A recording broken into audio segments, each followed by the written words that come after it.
RTL Foot, Petit Pont.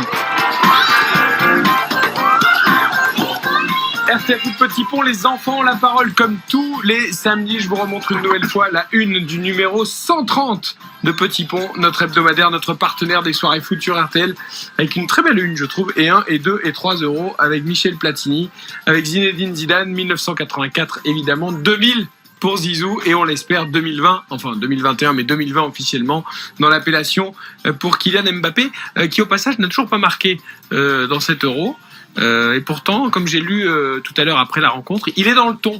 Lors du premier match, il marque un but qui est refusé. Il donne une passe décisive pour un but qui est refusé. Il aurait dû obtenir un péno. Du coup, ça fait 0 en ligne de stats. Et là, aujourd'hui, Giovanni, il donne encore notamment ce ballon à Karim Benzema là, sur cette espèce de talonnade un petit peu. Et malheureusement, Benzema ne cadre pas. Mais c'est vrai qu'il provoque. Et c'est lui qui amène le but de Griezmann aussi, égalisateur. Donc il est là, Mbappé, quand même. C'est le joueur le plus dangereux de l'équipe de France. Pour le coup, il provoque. Il est plutôt en canne. C'est Karim Benzema qui manque d'efficacité. Parce que très clairement, il pourrait déjà au moins avoir 2 passes décisives. Kylian Mbappé. Donc non, je pense que pour Mbappé, le seul petit problème que je lui trouve, c'est ces histoires de coups francs et de pénalty là. Ça me prend la tête. Alors, donc Philippe Sanfonge et Nicolas Jean-Jean nous racontaient qu'il voulait tirer les pénaltys, mais Didier Deschamps a choisi Antoine Griezmann comme tireur numéro 1, et que Kylian Mbappé a réussi à négocier tirer les coups francs lointains. Franchement, ça, Mbappé, il a suffisamment. Je trouve que le jeu pense suffisamment sur lui. On le cherche systématiquement parce que c'est l'homme qui fait le plus de différence, c'est l'homme le plus dangereux. On le voit en plus physiquement, il est dans une forme olympique. Ces histoires de je veux tirer les coups francs, les pénaltys et tout, c'est le seul petit point noir. Mais non, offensivement, c'est le meilleur bleu depuis le début de la compétition. Mathias Rey, Franck Paquet-Durand, avant d'écouter les enfants, notamment sur l'équipe de France et puis sur ce qui les a marqués depuis le début de l'Euro. D'abord l'Euro, vous qui vivez avec eux régulièrement, ils sont à fond dedans, les enfants ? Ouais, ça y est, oui. L'Euro, autant un match amical de l'équipe de France, ils ont du mal à se mettre dedans, c'est ce qu'on s'est souvent dit ensemble, hein. La Ligue des Champions avant tout, les clubs. Par contre, dès qu'il y a un tournoi, une Coupe du Monde, un Euro, ils sont à fond. Et d'ailleurs, vous revenez de tournoi avec vos minots, hein. Ah ouais. Aix-les-Bains ? À Aix-les-Bains, et là, ils sont actuellement à Montpellier. Donc ils n'arrêtent pas. C'est la belle vie. Bah oui, c'est bien, mais c'est sympa. C'était quoi comme tournoi ? Un tournoi, alors à Montpellier, c'est de U8 jusqu'à U16. D'accord. Donc, ils ont été carrément à 7 ou 8 équipes. Et à Aix-les-Bains, c'était les U12 et les U13. C'est un peu leur Coupe du Monde. Vous avez gagné les fameuses équipes élites que vous avez eu la chance de voir. Ah oui, formidable. Parce que nous avons eu la chance d'aller à la rencontre des enfants, notamment dans le club de Charenton, qui est vraiment super. Ils ont fait finaliste et quart de finaliste. Et ce qui est pas une maigre performance, parce que en fait leur coach a souhaité inscrire les U12 à un tournoi U13 et les U13 à un tournoi U14 pour élever le niveau, parce qu'ils partaient du principe qu'en région parisienne c'est un petit peu plus élevé qu'ailleurs. Et ils ont été très bons. Et dans les résultats, ça se confirme du coup, parce que si les U12 inscrits, U12 finalistes, ça veut dire. Mais les U12, c'est ceux qu'on avait vus et que vous nous avez dit. Exactement. C'est des futurs stars. Voilà. C'est ça. On connaît son métier quand même. On avait notamment vu une frappe exceptionnelle, un but incroyable. Peut-être des noms qu'on retrouvera plus tard sur les terrains de Ligue 1 ou même d'Europe. Et je tiens à préciser que Giovanni est pas mal non plus, parce qu'il avait remarqué un petit avec les cheveux longs. Et il a été élu joueur du tournoi. Malgré la défaite en finale au tir au but. Mais il a choisi celui-là, pas parce qu'il a vu, c'est parce qu'il a les cheveux longs comme lui. Hein. c'est tout, cherchez pas plus loin. C'est juste pour ça qu'il l'a choisi. Je suis très content pour les enfants, c'est bien. Ouais. Et d'ailleurs, quand tu vas devoir les raccourcir et les teindre en peroxydé avec le pari qu'on a pris hier. Puisses-tu avoir raison, parce que ça voudra dire que l'Italie est championne d'Europe, ce qui me remplirait de joie. Et évidemment, je te suis, je t'ai dit sur ce pari, donc voilà. On sera bien. Voilà.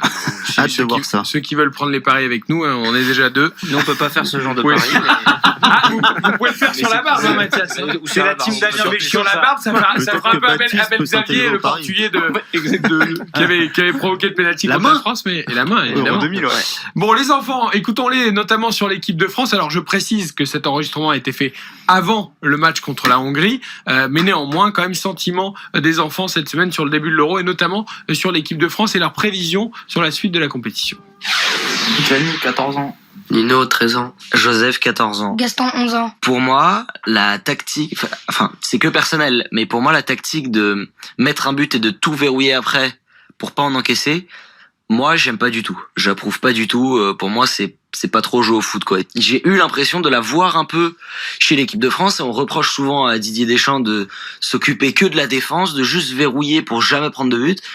Et il y a des phases de jeu où on voit la France et juste s'occuper de que ça rentre pas dans la surface de réparation, peu importe comment, même avec un tacle assassin ou quoi. Et pour moi, il y a des phases de jeu, c'était comme ça, où c'était un peu dommage. La stratégie de la France, c'était pas une stratégie défensive. Pour moi, c'était plutôt une stratégie. Peut-être que on les laisse venir, mais je pense que plutôt la France joue beaucoup sur les contre-attaques, relancer le ballon devant avec la grande vitesse de Mbappé, Benzema aussi qui peut suivre. Donc pour moi, franchement, ils ont pas joué défensivement, mais plutôt en contre-attaque. Moi, j'espère que la France va gagner et je pense qu'elle va gagner car sur le papier, c'est une équipe exceptionnelle. Elle a battu une des équipes qui était favori, l'Allemagne. Du coup, je pense que la France a vraiment une chance de gagner l'Euro. Pour moi, la finale, ce sera France-Portugal parce que déjà, la France, pour moi, elle est sûre de gagner. Elle est une équipe forte partout. Les 11 joueurs, ils sont super forts. Et le Portugal, parce que Ronaldo, c'est le meilleur joueur du monde et il s'est porté son équipe. Et ça fera une super belle finale. Ronaldo face à Mbappé. Moi, je pense que la finale de l'Euro, ça va être la France contre l'Italie. Parce que c'est deux belles équipes sur le papier et deux belles équipes sur le terrain avec des bons joueurs et un bon collectif. Voilà pour ce qu'il pense de l'équipe de France. Relativement confiant, hein. Même si c'était avant le match contre la Hongrie, on sent bien qu'il y a de la force dans cette équipe de France et que les enfants veulent la voir aller loin. Et pourquoi pas contre l'Italie, on a conclu là-dessus pour la finale. C'est logique parce qu'en plus la vidéo intervenait après le match face aux Allemands, donc c'est normal. Il faut pas. En fait, ce match face à la Hongrie, c'est un bon message en interne parce que on en parlait longuement tout à l'heure. Eric, tu disais la chaleur, etc. C'était pas une excuse, c'est pour essayer d'expliquer pourquoi les Français étaient un peu en dedans dans le combat, parce que c'est une équipe qui est extrêmement combative. Maintenant, le côté on est favori, je pense qu'effectivement, ils se sont dit, c'est la Hongrie, on a fait le plus dur face à l'Allemagne, tu laisses de l'influx, inconsciemment tu n'y vas pas, tu mets pas le même impact, et c'est très bien qu'il y ait cette petite piqûre de rappel, ça va un peu dégonfler les têtes, voilà, ça va faire du bien. Je suis même pas sûr que ce soit les têtes gonflées, je pense que c'est vraiment le côté, c'est la Hongrie, sur la durée du match, on va gérer, et donc, il suffit que tu mettes 81% au lieu de 99 ou 100. Quand t'as une équipe qui en face met 150, ça change tout. Ça change tout. Donc voilà, mais on n'était pas déjà vainqueur de l'Euro après le match face à l'Allemagne, et là on n'a pas perdu l'Euro non plus face à la Hongrie. C'est des ajustements qu'ils vont devoir trouver. Et qu'est-ce que nos enfants ont retenu justement de cette première phase de l'Euro, de ces premiers matchs de l'Euro? Là aussi, il y a eu beaucoup de choses qui se sont passées lors de la première journée de la phase de poule et même le début de la deuxième. Écoutez ce que les enfants ont retenu.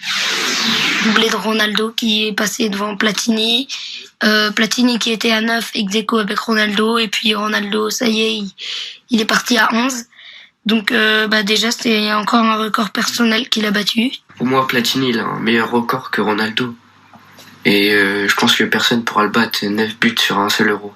Il y a quelque chose qui m'a marqué à l'Euro, c'est la crise cardiaque d'Eriksen en plein match. Quand on le voit tomber, on a peur, on se dit qu'il va mourir. Gjar lui a fait les premiers gestes de secours. Gjar, c'est le capitaine du Danemark et aussi le défenseur du Milan AC. Et Eriksen, lui, c'est le milieu de terrain de l'Inter. C'est deux équipes opposées, c'est le Classico en Serie A. Et les supporters de l'Inter, ils ont fait une banderole avec un hommage à Eriksen et aussi aux joueurs du Milan. Du coup, ça prouve que le football, c'est un sport avec des valeurs et avec des équipes solidaires. Moi, ça m'impressionne un tout petit peu parce que quand même, il est tombé comme ça. Enfin, tout le monde est suivi, tous les gens de football sont suivis. Leur santé, ils ont des contrôles et tout, de médecins et tout. Du coup, pour moi, franchement, c'est impressionnant parce que il est surveillé par tout le monde. Et d'un coup, il fait un arrêt cardiaque qui sort de nulle part. En fait, on sait pas d'où il vient. Moi, une équipe que je peux placer dans mes favoris, c'est l'Italie. On peut voir que sur leurs 2 premiers matchs, ils ont gagné 3-0. Ils ont une équipe avec des jeunes et des joueurs qui ont de l'expérience comme Chiellini et Immobile.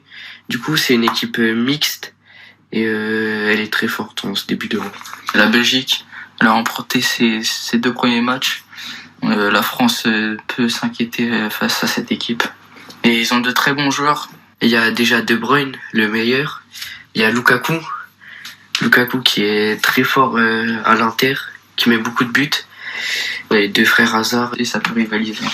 Ouais, la Belgique, Lukaku qui ont marqué les esprits, et puis cette belle image en effet de Kier et de Eriksen qui sont très très proches dans la vie. L'un joue au Milan AC, l'autre à l'Inter, et que parfois les rivalités même entre clubs ennemis de la même ville s'effacent évidemment devant la solidarité et devant l'accident d'Eriksen qui va mieux, qui est sorti de l'hôpital.